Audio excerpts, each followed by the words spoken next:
My name is Hunter, and I'm 32 years old. This year marks the third anniversary of my marriage to the love of my life.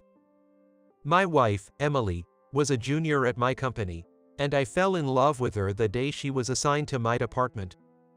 Gradually we became closer, and a year after we met, our relationship developed into dating. After 2 years of dating, we finally got married. I adored Emily. She also responded genuinely to my love, and we were enjoying a sweet, sweet married life. But it happened last year. Suddenly, without any warning, her attitude changed. Okay, I'm off. Whenever I spoke to her, no matter what she was doing, she used to come running to say have a nice day and give me a kiss on the cheek. But now, even when I say, Emily, I'm leaving, there's no response. What in the world is going on? Hey, don't you seem strange lately? Is something wrong? Nothing's wrong. Hey, look at me. Hey, Emily. Don't touch me. I was flustered by her sudden change. Yet, her attitude towards others hasn't changed. In the midst of these confusing days, my nephew, Nick, celebrated his 9th birthday. My parents, my sister's family, and we all had a dinner party. While enjoying the meal, suddenly Emily collapsed. Hey, Emily, what's wrong? She didn't move at all, even when I called out to her. Mom, call an ambulance. Emily, hang in there. Emily, what's wrong? Hey, Emily. Eventually, the ambulance arrived, and she was hastily taken to the hospital. However, she hasn't woken up even after several days. She didn't hit her head when she collapsed. Doctor, why isn't she waking up? There was no abnormality in her brain. We need to conduct more detailed examinations. Did your wife have any chronic diseases? No, nothing. She was perfectly healthy. I see. For now, let's just wait for your wife to wake up. Unable to do anything, time just passed by. Why is this happening? Confused and at a loss, Nick came into the hospital room. Uncle Hunter, how is Emily? She's still sleeping. I see. Did you come alone? Yeah. Usually mischievous, Nick seemed oddly hesitant. What's wrong? Well, I have a letter from Emily for you. A letter from Emily. Nick took out an envelope, hesitating whether to hand it to me or not. Here, take this. She said you must read it alone. It's a promise, okay? You can show it to anyone else. Understood. After I took the letter, Nick said, Emily, I'll come again, and left. Why did Nick have a letter from Emily? Though I was left with doubts, I decided to read the letter for now. What could this letter be about? Perhaps a confession of infidelity. However, what was written there was. Upon reading the letter, I immediately began to undress my wife. Confronted with a shocking truth, I was frozen, unable to move. Why didn't you tell me? Every year, the company I work for hires a number of new graduates, and about a dozen newcomers join. In my department, fresh new employees are assigned every year, and the year Emily joined, I was appointed as the mentor. That girl is cute, isn't she? You're lucky, man. Want me to take over as mentor? Hey, that's sexual harassment. Be careful with your words. Besides, you can't just change what Director Tanner has decided, can you? Though I said that, truth be told, she was very cute, and I fell for her at first sight. Emily, 3 years my junior, wasn't particularly a beauty, but her sparkling eyes were charming, and her smile as warm as a sunny spot was comforting. She smiled the same way at everyone, without discrimination. Her manner of speaking was elegant and refined, and her voice, like the pleasant chime of a bell, was soothing to the ears. Moreover, she had a great personality.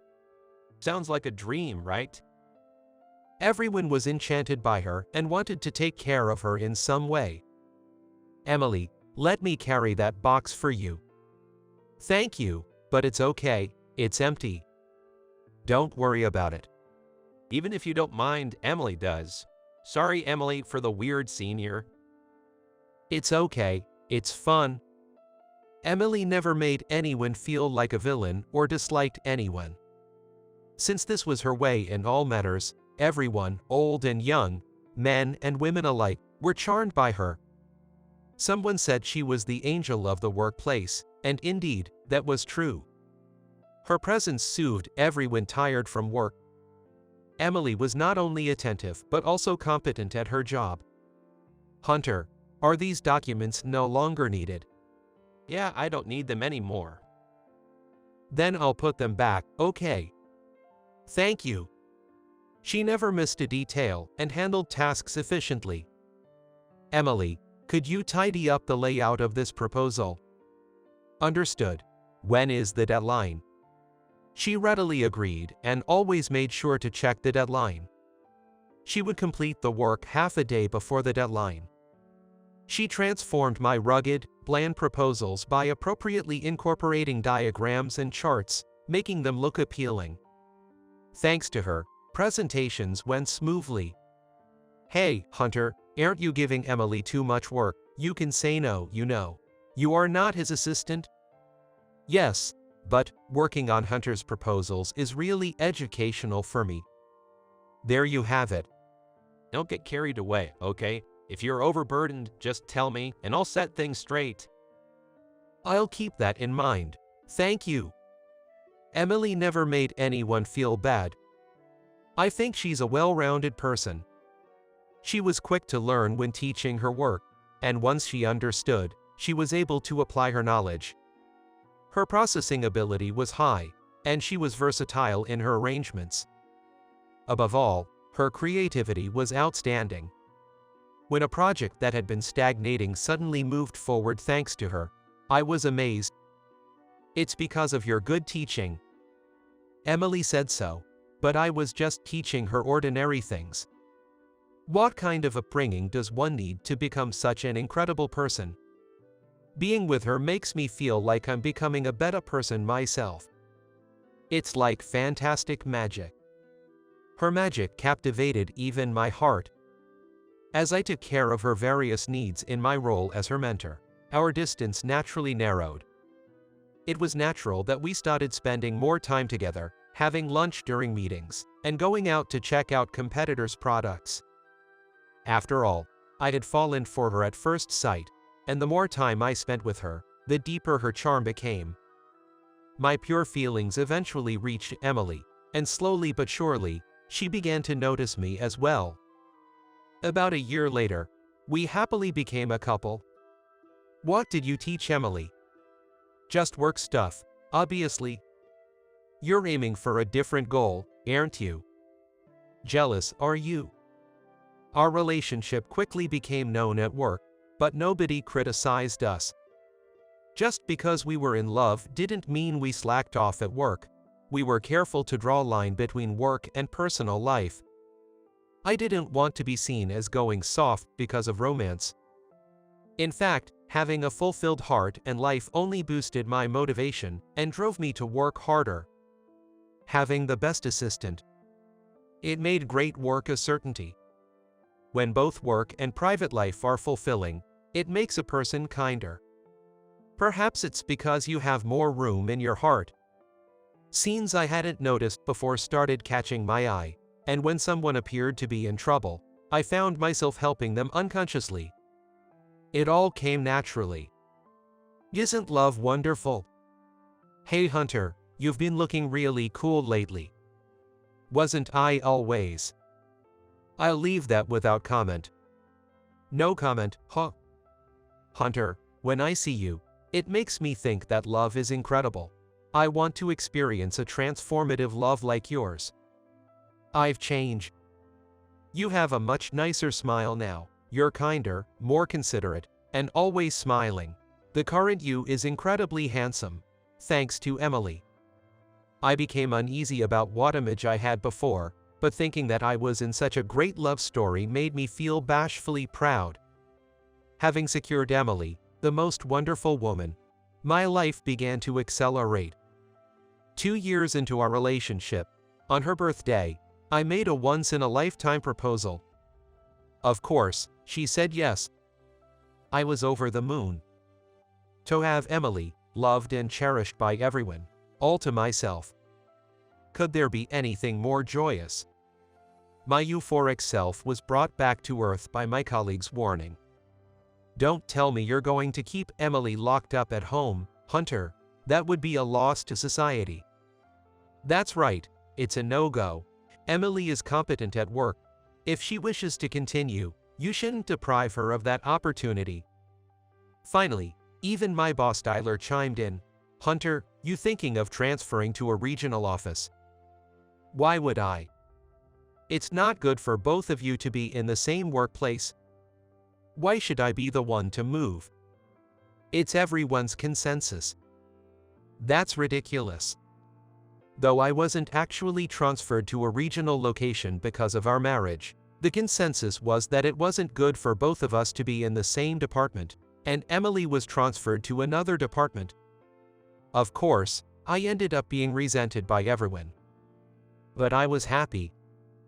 Our newlywed life was sweeter than cream puffs, almost melting like sugary candy. My family adored Emily and embraced her wholeheartedly. My mother was thrilled to have another daughter, and they often cooked together and went shopping. Even my usually stubborn and reticent father softened in her presence. Emily, is Hunter making any unreasonable demands? If you have any complaints, tell me right away. I'll take care of it. Take care of it. Am I a demon or what? If you make Emily cry, I won't forgive you. Aren't those supposed to be my lines? She watched our exchanges with amusement. Among the family, my nephew Nick was probably the one who took to Emily the most. Nick, approaching 9, was at a precocious age and became attached to Emily as a beloved older sister figure. Emily, I'm giving you this. What's this? A super rare card. They're really hard to get. I can't accept something so important. I'm giving it to you because it's the most important. You're going to be my wife. Nick, you want to marry me? Of course. Nick, she's my wife. You have to take good care of the person you're going to marry.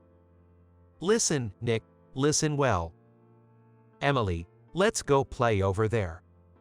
Whenever the family gathered, it was always a struggle for her attention. Though I was a bit jealous, it also made me happy, and I often took her to visit my family. She seemed to enjoy her relationship with my family too, visiting them even when I wasn't around. Especially with Nick, she seemed to play a lot. This is from Nick, he made it during craft time. The clay necklace was clumsy, but it was in colors and styles Emily would like. That kid really understands you, huh? Can a 9-year-old boy be such a man? It makes me a bit jealous. Never thought I'd feel jealous of my nephew. I can't afford to be complacent. She was skilled in the kitchen, efficiently whipping up meals in no time. Nutritious, well-balanced, and perfectly presented. Needless to say, they were delicious. She never cut corners, even when busy, and always kept herself neat. She never said she was tired, and never lost her smile. When you're tired, it's okay to say so. I want to support you too. Thank you, Hunter, but you know, every day is so much fun for me. I never thought I'd be this happy and content just to be with you. Me too, but you have to promise me not to push yourself too hard. Okay, I promise. People said the sweetness of newlywed life would quickly fade, but that wouldn't happen to us. I believed that, until that day. It came all of a sudden. One day, when I came home, Emily wasn't there. Usually, the rattling of keys would be met with her coming to greet me at the entrance, but not that day. Huh, isn't she home yet? But her shoes are here, and the lights are on. What happened? Emily, you're here, right? I called out, but there was no response. Could something have happened to Emily? Anxiety gripped me, and I rushed into the living room. Emily. I called her name again, but still, no reply. Could she have collapsed or something? As I panicked, thinking about the completely unusual situation, Emily walked into the living room. There you are. I got worried when you didn't respond. I spoke, but still, she didn't reply. Emily, what's wrong? Do you feel unwell? Her complexion seemed off to me. It's nothing. It's not nothing, you look pale. I instinctively reached to check her forehead for a fever, but she sharply slapped my hand away. Did you just slap my hand? I couldn't understand what was happening. This had never happened before. There's food in the fridge. Eat whatever you want. Wait, something's off with you. What's going on? Nothing's wrong. It can't be nothing. Something's definitely off. Shut up. Leave me alone. With those shouted words, she left the living room. I was left in a daze. I had never seen her raise her voice like that. Even when she was sick, she would put on a smile and say she was fine. Even during her worst times, she never forgot to thank those concerned for her. I couldn't believe she would act like this. Maybe she was feeling really bad. Everyone has their days, after all. Pushing further might just make things worse. I told myself to just watch and wait for now. But her attitude didn't change the next day or the day after that. Not only did it not change, but it got worse. Leave me alone, shut up, it's nothing. Those were the only words I heard from her. No, it would be better if she responded that much recently. She ignored me 1 out of every 3 times. This behavior was directed only at me. At work and outside, Emily was as usual. With an angelic smile, she eased those around her and handled her tasks efficiently. I watched Emily from a distance. Hey, Hunter, do you need Emily? Should I call her for you? No, it's okay. Don't worry, no one's going to make a move on Emily, you can relax. That wasn't what I was worried about. With her rarely seen smile burned into my memory, I dejectedly returned to my department. This unbearable situation continued for about a month, and then Emily started coming home late. By that time, the dinner table was dominated by grocery store deli. Eating deli food every day was tough, so I started preparing meals myself. Of course, I made enough for Emily too. Even though it wasn't particularly delicious, she always enjoyed my cooking with a smile. However, lately she hasn't even touched it. Doesn't she like what I make anymore? My heart grew increasingly troubled. Why is this happening? The day she stayed out without telling me was the last straw. I couldn't hold back any longer and confronted Emily. Where have you been? You didn't answer your phone, and you left my messages on WhatsApp unread. What's going on with you? Do you have any idea how worried I've been? Ignoring me, she tried to go to her room, but I grabbed her arm to stop her. Look at me. That hurts. Let go. I'll let go if you look at me and explain what's going on. I have nothing to talk to you about. That can't be true. Don't raise your voice. Oh, sorry. In a moment of distraction, she shook off my hand and fled. In my frustration, I blurted out something I shouldn't have. Are you cheating on me? Emily froze for a moment, then glared at me with stiff eyes before locking herself in her room. I was at a loss. Why did this happen? Why did Emily change? Had I done something to hurt her without realizing it? Since we couldn't have a conversation, there was nothing I could do. Amid these troubled days, Nick's birthday arrived. It's a day when, no matter what, the whole family gathers because Nick is our star.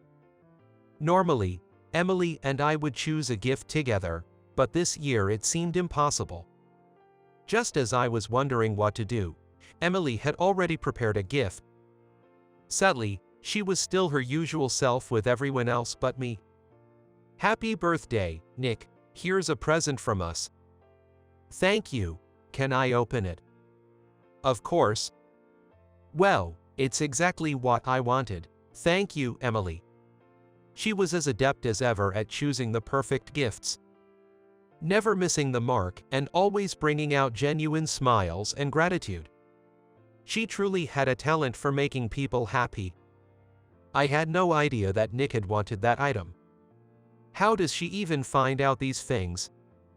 As our star Nick rejoiced, and my greatest support, Emily, smiled kindly, I felt a rare sense of happiness and enjoyed a moment of bliss.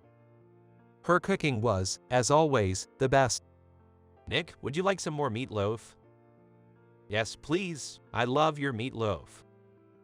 Thank you.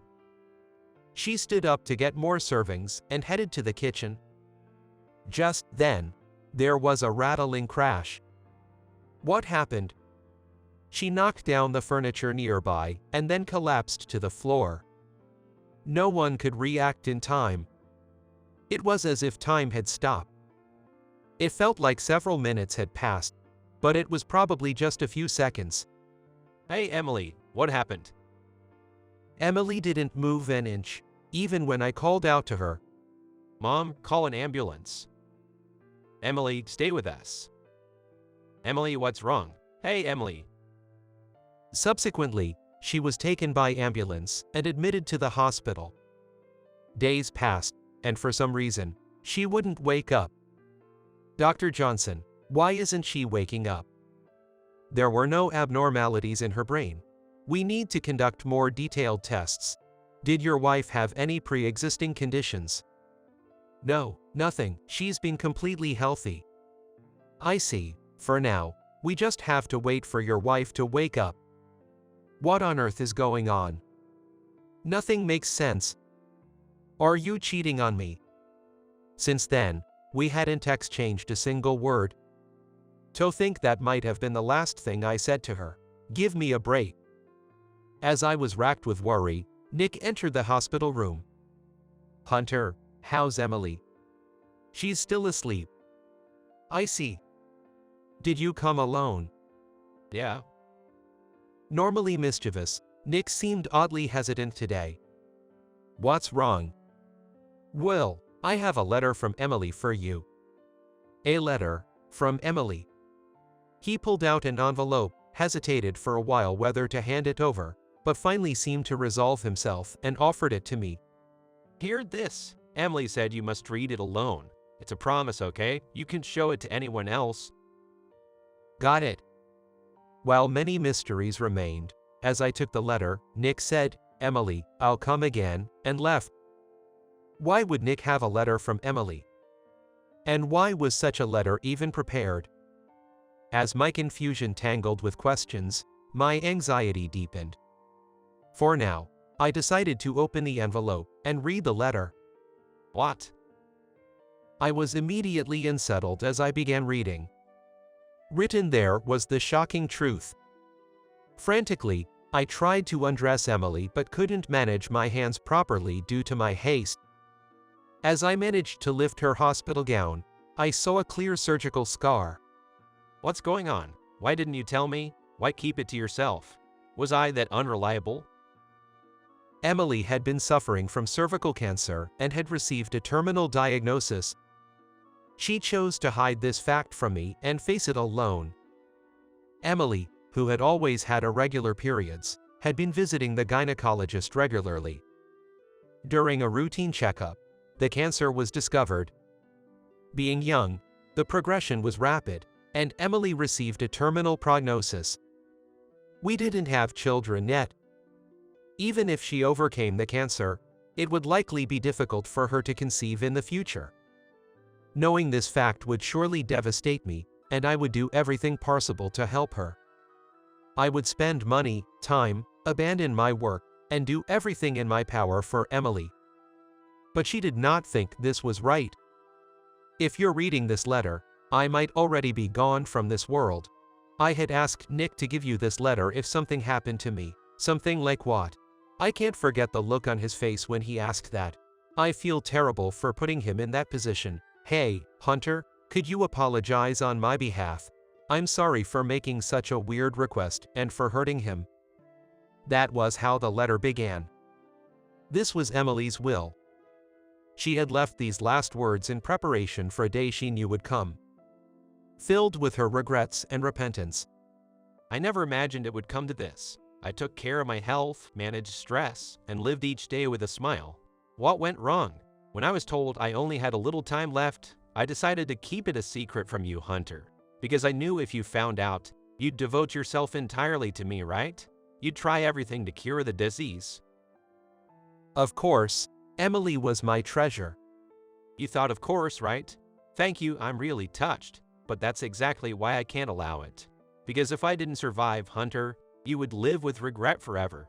I don't want you to be an old man dragging along memories of me and crying. So, it's better to be hated while I'm still healthy. If you come to hate me and we end up divorcing, you'll forget about me, right? That's why I decided to become someone unpleasant, she wrote. Her sudden change in behavior had occurred right after she received her terminal diagnosis. Her unauthorized overnight stays were for treatment and surgery on the lesions. A clear surgical scar remained on her lower abdomen. Emily, you went through all this alone. Why didn't you talk to me about it? I'm your husband. I wanted you to be happy, Hunter. I really wanted to be the one to make you happy, but if that couldn't be, I wanted to set you free to find another path. I shouldn't bind your heart forever. So I chose to be hated. I hoped you would come to despise me, lose your affection, and naturally we would part. I wanted you to forget me, remarry, and build a new family. I wanted you to always be smiling. That's why I acted so outrageously, but you, Hunter, you never gave up on me. I guess I'm really being selfish, aren't I? Maybe I don't want to be forgotten. I'm sorry, Hunter, for hurting you, but I loved you dearly. I wanted to be with you more and more, always. Thank you for everything. Stay well. I love you from the bottom of my heart. I cried. I sobbed uncontrollably. I cried out loud like a child. It's unfair, Emily. How am I supposed to let you go? After reading this letter, wake up. I will make sure you get better. I'll make you regret trying to leave me alone to die. So open your eyes. Don't leave me. I took Emily's hand and squeezed it tightly. Don't mess with me. Did you think I just accept this selfishness? I'm angry with you for the first time. Get ready because I'm going to yell at you. Wake up, Emily. Maybe my voice reached her, her eyelids twitched, and she slowly opened her eyes. Hunter. Yes, it's me. Do you understand? You collapsed during the meal. You've been asleep for 5 days now. You're quite the sleepyhead, aren't you, Emily? Her gaze moved to my hands. That letter. Nick brought it to me. You really are something, Emily. If you leave me, I swear I'll haunt you forever. She gave a weak but sweet smile, the same Emily as always. Emily, don't give up. If you give up, I won't forgive you. Let's find a way to beat this disease together. If we're together, we can surely find it. But Nobits, if you give up, it's game over. Isn't that your favorite saying? I won't give up. I'll travel the world if I have to cure you. Thank you, Hunter. Then, I spoke with her primary doctor, disclosed everything to our family, sought second opinions, scoured books, searched the internet, and looked for ways to treat her disease. Everyone at work helped too. People who had cancer patients in their families shared methods that might have helped with symptoms, and a junior colleague who was fluent in foreign languages helped research treatment options abroad. Among those was information about a new drug trial. Desperate for any hope, I made contact and managed to secure a spot in the trial, leading us to travel abroad. The clinical trial seemed quite tough, but Emily persevered. She dedicated herself to the treatment without a single complaint and expressed her gratitude to everyone around her. Despite the pain distorting her face, she never lost her charming smile. becoming everyone's star even in a foreign country. Hey, Emily, how are you feeling? Thanks, I'm fine. I feel like I could start running right now. That's nice to hear, but you still need to take it easy for now. He'll do the running for you. Okay, leave it to me. Her presence always brought laughter. It even seemed like it was boosting the recovery of other patients around her. Having Emily here makes me sleep so well. I hardly need any medicine. That's wonderful, but remember, you still need to take your medication. I guess so, right, Emily? Please make sure you take your medicine. Okay, if Emily says so, I'll take it. I felt proud of how much everyone loved Emily. The clinical trial lasted several months, and while the stay wasn't cheap, we had some savings, and both of our families offered donations, plus our friends and co-workers helped us manage financially. I want to use my allowance too, Nick said as he offered his money, which made us both cry. Although I couldn't accept it at first, Nick insisted. I'm worried about Emily too. I want to help her. From his hand, she took a single coin and said, "Can I make this into a pendant?" Of course. Will you wear it around your neck? Yes, I'll make it my lucky charm. From that day on, she always wore that pendant, never taking it off. Although the results weren't as expected, her condition improved somewhat, and her prognosis was significantly extended. Now back in America, we continued her treatment. Recently, after a checkup, the doctors were surprised to find that her tumor had significantly reduced in size. It's incredible, the progression has completely stopped. It's slow, but she's recovering steadily. If this continues, a full recovery might not just be a dream. Is that true? It seems the effects of the trial are gradually kicking in. That's wonderful. Thank you. Maybe your smile is boosting your immune system too. It's not just illness begins in the mind, but maintaining a positive and bright mind is also a secret to health. The doctors were so confident in Emily's recovery, bolstered by her charming, uplifting smile. Yes, that's right, I just need to protect this smile. For her smile, I would do anything. Hunter, I feel like I could completely recover and grow old with you. Of course, that's why there was no need to keep it a secret. You're right, I should have shared it sooner. Yes, not just me, everyone would have helped you. Yes, I need to thank everyone. Getting better is the best thanks everyone could get. Yeah, I'm going to keep fighting. We'll fight together. Let me in on it too. What, Nick? You were here. Of course, Emily is going to be my wife, after all. Listen, Nick, I've told you many times, Emily is my. Emily, let's go eat some ice cream. Let's go. Hey. Really, don't leave me behind. Even though her condition is improving, we can't let our guard down yet. No one knows exactly what the future holds. But I believe that our future will continue on, together and forever.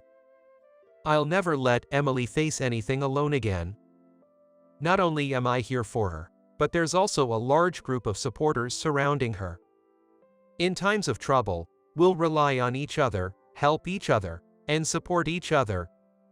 By doing so, we can overcome any difficult situation. The coin pendant that Nick gave her still sparkles on Emily's chest, swaying gently. It's a symbol of hope from everyone involved. This pendant will serve as a precious guidepost, linking us and our future together.